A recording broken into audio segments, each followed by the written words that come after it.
I believe Soulslikes fall into a division.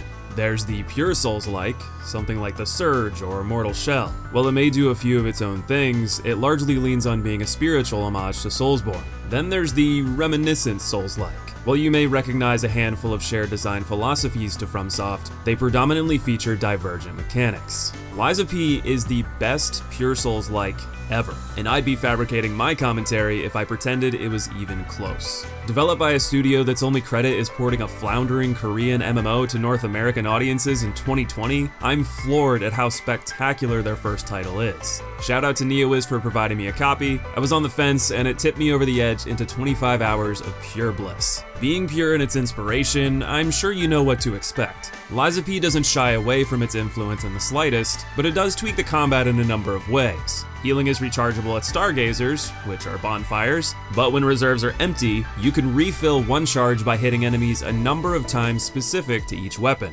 Weapon blades and hilts are separated, each having unique weapon arts tied to them. Blades can be upgraded and then attached to any hilt, meaning you can combine any weapon to an art and stat distribution that suits your needs. Upgrade materials are readily available as they become obsolete to ensure you can try many tools. Any weapon can block at the cost of stamina and HP, however this HP can be regained if you attack before taking damage. If you block as an attack lands, you perfect block, removing the HP penalty entirely. Dodging is still viable with a quick step when locked on like Bloodborne.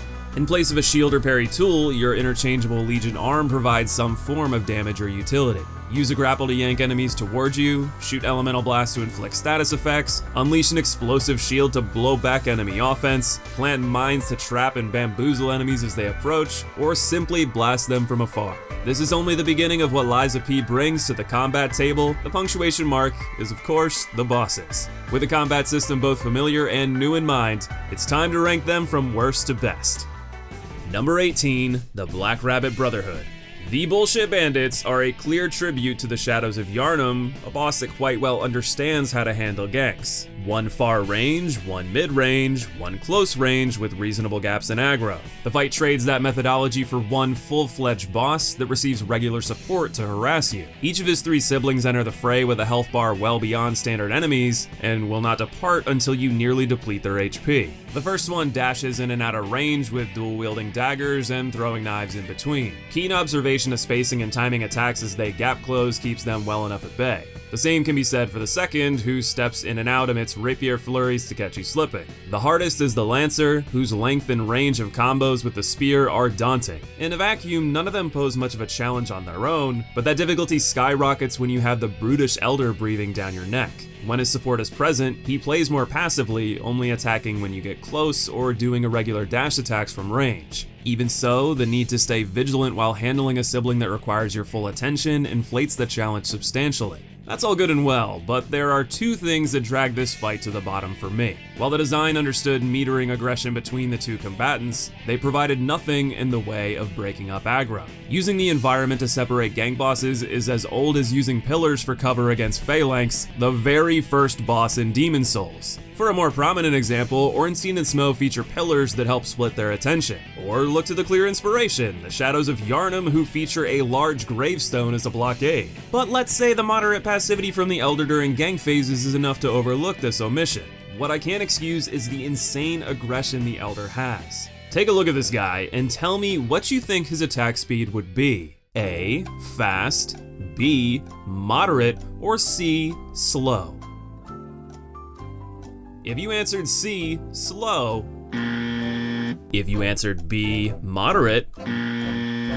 That's right, A is wrong too. He is the Flash on steroids. He may as well be. For the size of his weapon, creating disgusting range, his unbelievable ability to close distances mid-combo, Dark Souls 2 style tracking that would make the hammer turtles retreat into their shells, and combo length that can extend upward of 7 hits with no reasonable windows in between, what the hell are you supposed to do? I'm sure the answers the developers had was to perfect block like a god. But there's a problem with that option. The risk-reward analysis is screaming too risky. And this is coming from the idiot who thinks balls-to-the-wall aggressive spam is appropriate in all situations. Deflections have 3 benefits. 1. In a situation where dodging is impossible, it prevents HP loss over blocking. 2. It keeps you within close range, though in fairness, so does a quick step forward, so you know what, only 2 benefits. The real 2, it builds Dizzy, an ailment allowing you to break guard with a charge attack. Now, here's the downsides. 1. It costs stamina. 2. It has an animation lock. 3. The success window is minuscule. And number 4, it leaves you susceptible to the follow-up hit. Now let's compare that to dodging. It prevents HP loss. It costs stamina. It has an animation lock. The success window is moderate, and it can reposition you away from the next hit. Unless you are confident you can perfectly block every single blow, it's too significant of a risk to make it your primary defense. That's not to say I don't deflect. I absolutely do. But coming from a guy who's parry-locked some of the hardest Souls bosses and deflected my way to sub-hour speedruns of Sekiro, Laxasia deflections are brutal to pull off consistently. This is thanks to more than strict timing. Laxasia falls into the trap even modern FromSoft bosses have begun to employ against an emboldened player base. The extreme delayed tells that make Nameless King of Firstborn to fear are present in nearly every Laxasia boss, no more prominent than this Elder Ignoramus. I had to resort to hit-and-run tactics, baiting long combos until I was sure they'd ended, and even then, there's cases where he'll look as if he's ending a combo, delay longer than usual, then continue it into another combo route. Overcoming this battle felt more like a trial in frustration against oppressive design rather than a triumph over rewarding difficulty. Good riddance to the rabbits. Just kidding, the Brotherhood is back in action. Making good on the threat of payback for the Elder's defeat, you're now faced with the 3 that remain at once. Now it's really like the Shadows, except they play by the same rules as before. One attacks while the others sit back, harassing you every so often.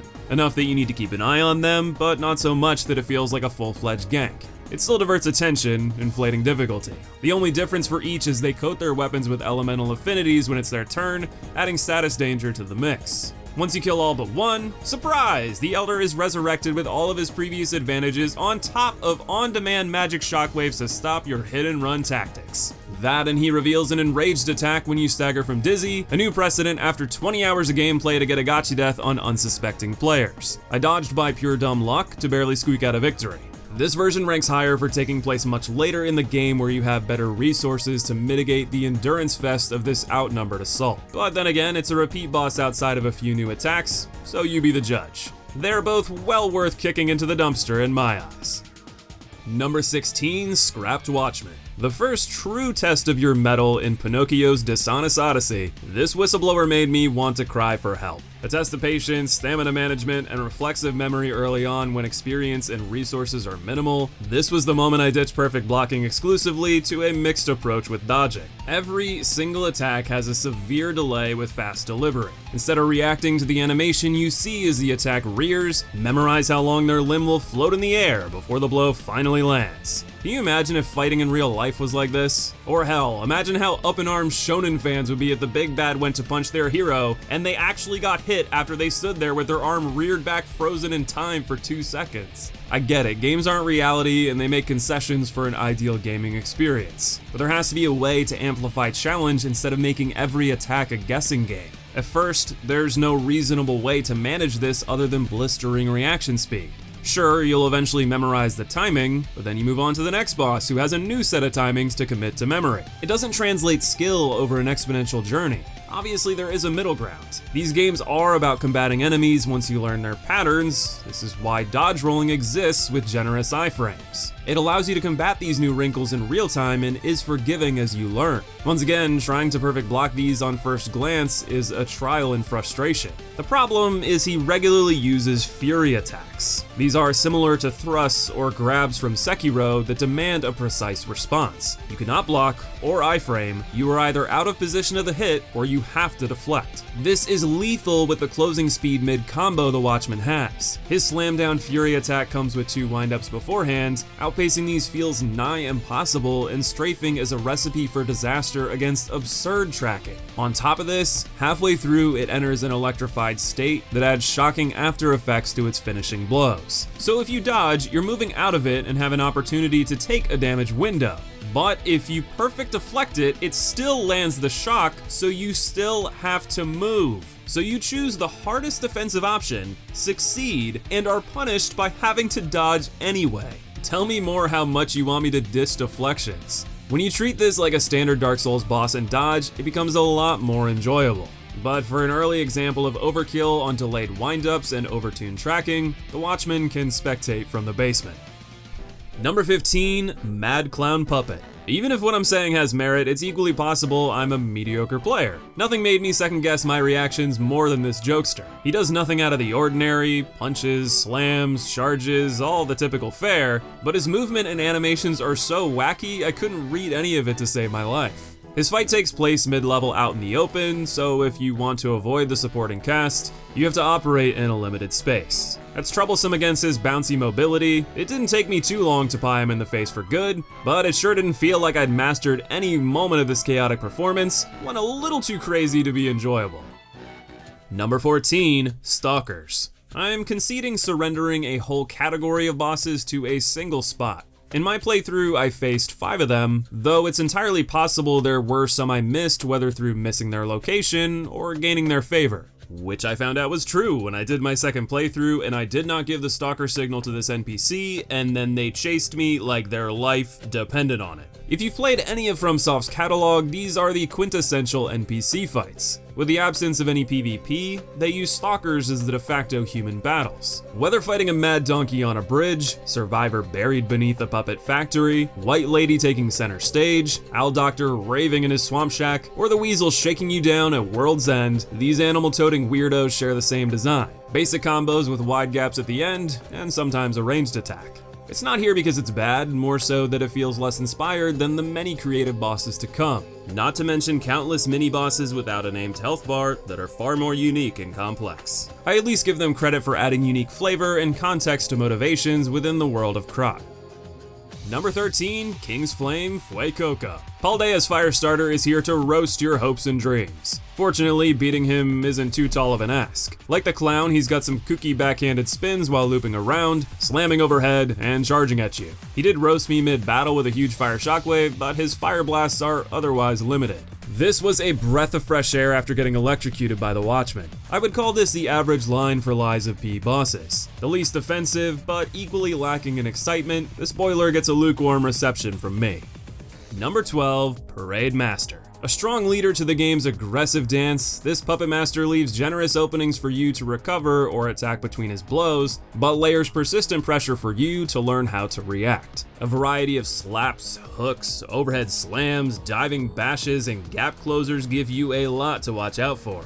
The second phase ups the ante with a hammer, giving him increased range and deceptive tells as he spins wildly, his flowing coat drawing eyes away from his weapon. Trying this with all 3 starter builds, I can vouch for strength having more demanding animations with better damage and rally potential, while the faster options let those falter in favor of faster recovery and more flexible combo strings. As is common in these games, there's no wrong choice, with the Parade Master making a solid testing ground to find your style. Later on, you can test your growth of that style, as a revisit to the area finds him corrupted by acidic flesh. Delectable. The moveset is very similar to the original, with a few new tricks courtesy of his corrupted arm, such as a ranged Fury Stab. He'll also periodically barf up an acid monster to help him, but 2 to 3 light attacks evens the odds quickly. His change adds depth on top of a comfortable familiarity to measure your progress. If you're going to reuse assets, revamping mechanics meaningfully and putting it during a climactic yet sensible story beat is the way to do it. Number 10, Puppet of the Future. This is the last giant reinvented in a Nier Automata skin. Geppetto certainly has his tastes. As we do, and historically the last giant has not been looked upon favorably. Let's agree that ankle biting isn't the most exhilarating way to combat a giant. But without creating an entire climbing system to scale these behemoths, it's tricky to craft a battle that still gives a sense of scale. It's equally challenging for players to read tells from a height they can't see without taking eyes off of themselves. There are ways to design around this, but they aren't likely to be invested in for one-off encounters. So we resort to raising a leg to stomp, lifting your balls to swish them around, or standing on them to kick beneath your booty. It's not the most complicated moveset, but I have to compliment clean design when I see it. You even get rewarded for exploration by being able to remove the poison. And when a duo of them shows up in a late game swamp, they adapt their mechanics by smashing their balls forward and doing 2 to 3 stomps per tantrum. Nice evolution to keep players on their toes amidst other perils in the bog. It's not going to top any difficulty charts, but at least for quality, I'd rather fight against something that has clean design, if limited due to size, than the tyrannical titans who deserve their place at the bottom. Number 9, Walker of Illusions.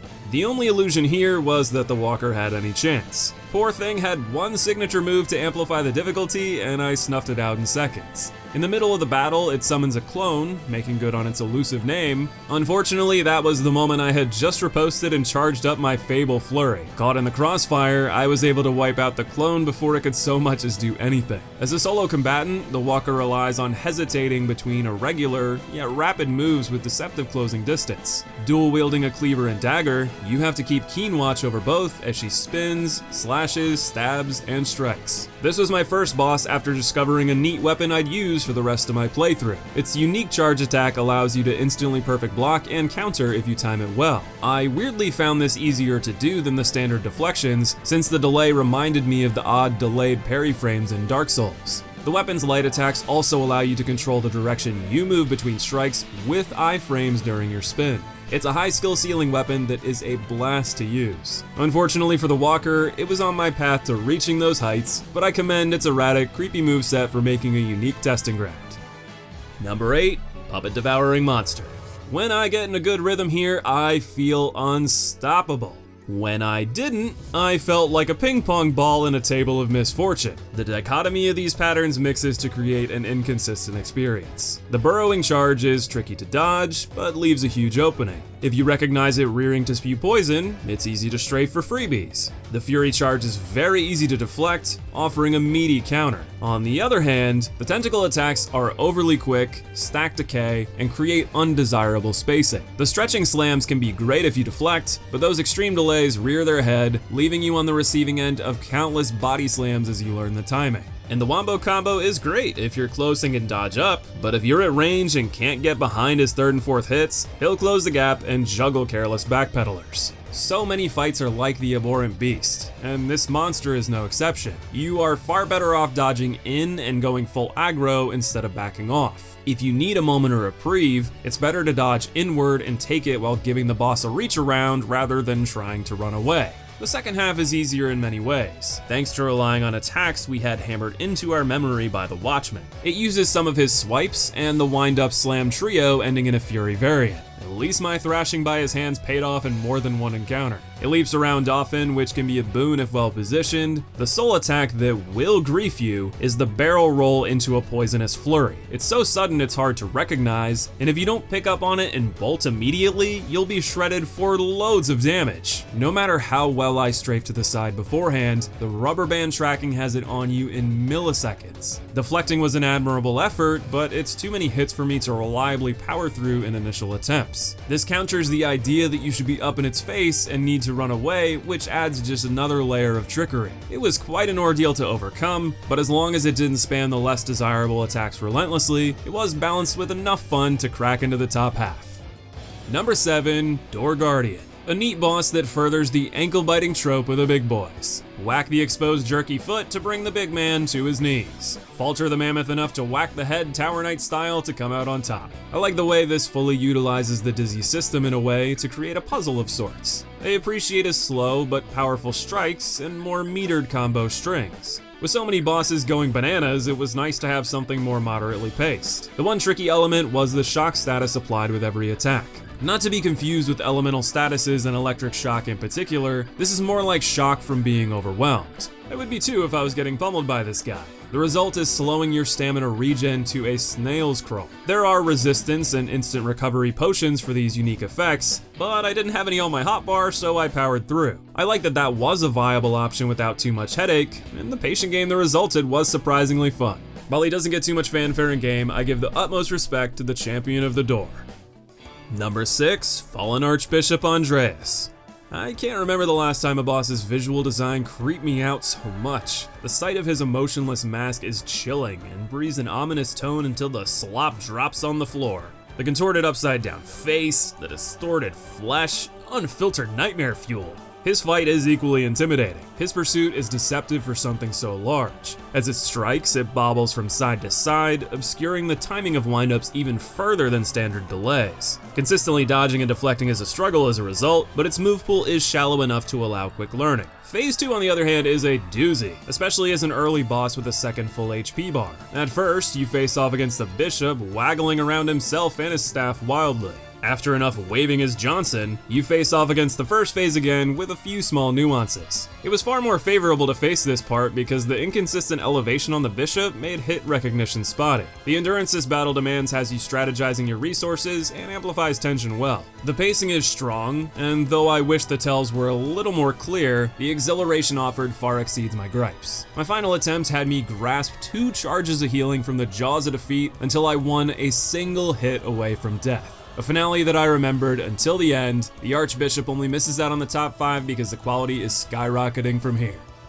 Number 5, Nameless Puppet. A second phase with dual-wielding blood-infused attacks, and an option to forfeit your life or resist. It's like you needed to shove in as many references as possible right at the very end. As ham-fisted as it may be, I ate up every moment of it. The fight has a blistering pace during defensive moments, with fair reprieve in between. The first phase meters attacks more, adding those signature delays, but with more natural animations to indicate when the attack will land. I found it more consistent to deflect these blows, which was quite satisfying. I also appreciated that enough aggression in attacks led to the puppet malfunctioning, giving you a free window of opportunity. I assume that was to key you into phase 2, where that speed I mentioned comes into play. Splitting the blade into dual-wielding, blood-infused attacks, Nameless can now leap around, fire off ranged secondary effects, do significantly longer combos with tight strings, and has a brutal delayed charge. In spite of the high intensity, I still found the animations to be quite clear, which made deflections feel more intuitive. That charge, on the other hand, is another memorization game and handily slashed through me more times than not, but it does give a substantial counter window if you time the perfect block. All in all, the combat experience was quite satisfying with really good balance. My disappointment in this fight comes from Geppetto taking a back seat. It's pretty clear the whole game he's up to something nefarious. I fully expected that instead of him hulking out that he would control puppets to fight you. What I didn't expect was for him to narrate the battle instead of being an active participant. How cool would it have been to see Geppetto pull the strings on multiple puppets with diverse offensive styles throughout a series of mini phases? With his technological prowess, he easily could have given himself mobility to keep out of harm's way while still being present on the battlefield pulling the strings. Instead, you're left with a narration and wispy puppet strings flowing off Nameless to remind you that he's there as an antagonistic force. It took some wind out of the sails in what is otherwise a memorable battle for its exceptional design. Number 4, Simon Manus, Awakened God. I can't believe how much I enjoyed watching this abomination cast roll out all over the arena. His portly bowling ball figure is utilized to the utmost for roly-poly hammer strikes and swipes. It reminded me of those risque tumblers in Bloodborne's Chalice dungeons. At least he had the decency to wear a burlap sack, for now anyways. As the opener indicates, his transformation into godhood leaves him addled. I half wondered if we were about to have a King Allen moment, and you kinda do. Between his gutterball efforts, he's quite slow to recover, leaving plenty of time to shred his mediocre vitality. This is the prelude to him unveiling his bare glory to the tune of birthing himself out of his shoulder blob, and then touching tips with divinity.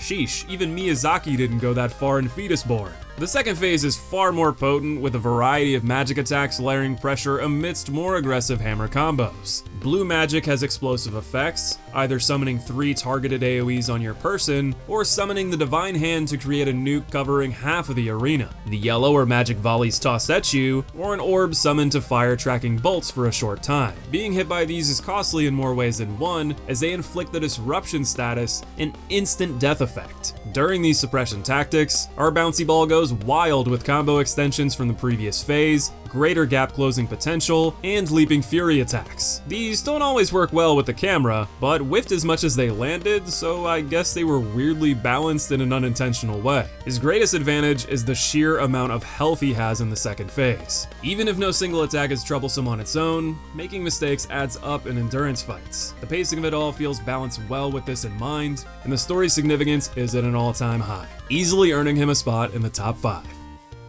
Number 3, Laxasia the Complete. Pinocchio's journey is filled to the brim with challenging moments, but imagine they all amount to little electric shocks amidst a storm.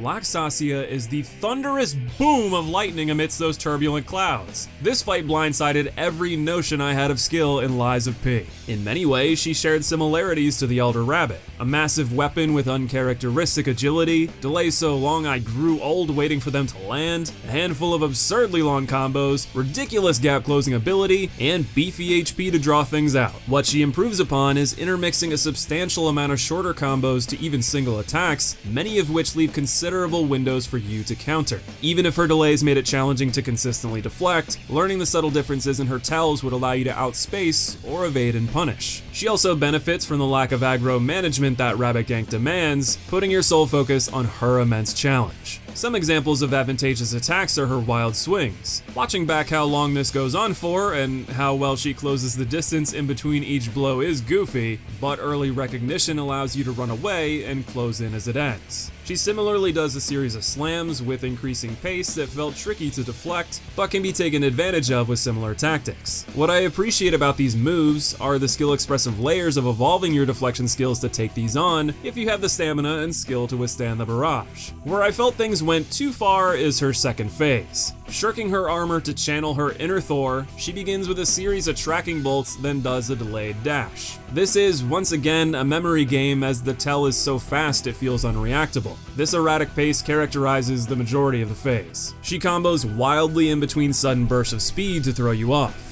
She has many animation tricks like leaps that 360 spin at the last second before actually attacking to bait early defense. She can end any combo at a moment's notice to bolt skyward and shoot you with magic. She's vulnerable afterward, but she can shoot these bolts in either 1 or 2, keeping you vigilant for RNG, preventing a full punish. And after enough of that punishment, she'll fly skyward for another dash. What really bugged me in this phase is how a strength became a weakness. She has such a rich, wide move pool, which is amazing on the drawing board, but resulted in some fights where you get a ton of advantageous attacks, then others where she would fly away non-stop to electrocute you out of range. That not only elongates the fight, it makes it more likely you'll be afflicted with Electric Blitz, a status that increases all damage taken in a fight already overloaded with power. A final gripe similar to the Rabbit is the counter sequence upon stagger. Her first phase got me once with this, slamming her sword down in a trap that looks like she's faltering to her knees, instead whacking right in front of her beforehand. In the second phase, this includes multiple sword strikes and a lightning AoE at the last second around her. Keep in mind, to break dizzy, you need to use a charge attack. Not only that, the windows they are dizzied are quite short. This makes it a high-risk gambit for a big payoff. As you're animation locked and depleted of stamina from a charge attack, you need to fend off multiple swipes and run away from a shocking AoE. This is an unprecedented layer of difficulty that is completely unnecessary, and only serves to shave a cheap death off fresh players who finally managed a well-earned riposte. With all this in mind, I couldn't consider her worth a top spot. There's too much in this fight that feels designed to make it hard for the sake of difficulty, rather than feeling fully balanced and an engaging challenge. That said, it certainly treads close to those waters, allowing it to play plenty well into the masochistic nature of these games at their hardest. Number 2, Champion Victor. Until now, I hadn't mentioned the eerie, garbled puppet speak during battles. I was miffed we couldn't have a verbal lashing on top of our beatdowns, but I figured it was a Wind Waker deal where you'd be clued into further lore in New Game Plus. Victor's hammy dialogue made me wish he too spoke like a listless puppet. Welcome to my brain. It reminded me of Spider-Man's foray into Bonesaw's Thunderdome. Fortunately, the battle against this Bane knockoff is incredible. His combo strings are demanding, yet manageable with reasonable skill. Most are only 1 to 3 hits per, with a few stretching upward of 5. The way his tells are communicated felt more intuitive, and the ways to counter felt far more open if you defended correctly. Even when you fall victim to attacks like his grab, he taunts the player after to give you a moment to recover. The pace of this fight is more like jousting, to see who comes out on top in each clash, then have a brief moment for both of you to recover. This is matched by Victor's monstrous damage output, making his slower offense pack a punch worthy of its downtime. I'm all for fights with insane pacing if they can design it in a well-communicated way, but I equally enjoy moderately difficult battles that are bursts of brilliance in between moments to catch your breath. This was sorely lacking in many Eliza P's bosses, so let's give due credit to the champ for defending his title in style. Our number 1 boss follows a similar trend, trading success in the ring for royalty over the puppet masses. The King of Puppets is a brilliant battle that has the benefit of build-up over the game's first half filled with his frenzied subjects. Finally coming to blows with the supposed cause of strife in Krot is a climactic moment matched wonderfully by his design. His first phase predominantly asks you to deal with swipes and slams with subtle variations. Staying in for greater offense asks you to strafe, dodge, and deflect at all the right moments in a pace that feels natural. In between his simpler strikes, he'll charge up windy flurries or explosive blue magic to pressure you out of offensive range. Finding ways to get back underneath his girdle without being victimized by his lanky arms is a demanding task. It's a strong interlude, but what really elevated him to top honors is the second phase. This sleek design easily could have gone balls to the wall like the Nameless Puppet, echoing more the idea of overwhelming the player through non-stop attacks. Instead, he plays much more like Victor, only going for 2 to 3 hits per combo, but varying them in clever ways that demands vigilance and adept reactions. Having a move pool as wide as Laxasia plays to his strengths here, never relinquishing the opportunity to pull a new rabbit out of his hat to throw you for a loop in a more moderately paced battle. He moves quickly in and out of range between offenses, forcing you to make the most of your movement tools and spacing to keep pressure on. At this halfway point in the game, I was begging for a tit-for-tat battle that emphasized a moderate pace while still demanding high precision in each engagement. Like Victor, this battle exceeded those expectations, with a strong first phase as an appetizer to push it over the edge as Liza P's best boss. There's a lot more I have to say about this game, but if I could choose only one thing, it would be to play it for yourself. Being so focused on combat and bosses, this video glazes over excellent parts of the game, such as a lore-based narrative, exceptional level design, a huge roster of unique mini-bosses, insane build variety, secret treasures to reward exploration, and excellent pacing throughout its 30-hour playthrough. The game ends with a tease to take advantage of another public domain fable, one I'll be highly anticipating after this tremendous first outing. I highly recommend you give Wielding Pinocchio's Strings a try. Leave a like to help me puppeteer the algorithm, subscribe to stay tuned, and let me know what you think of Liza P in the comments below. I want to thank you for watching today, much love to you, and I'll see you in the next video.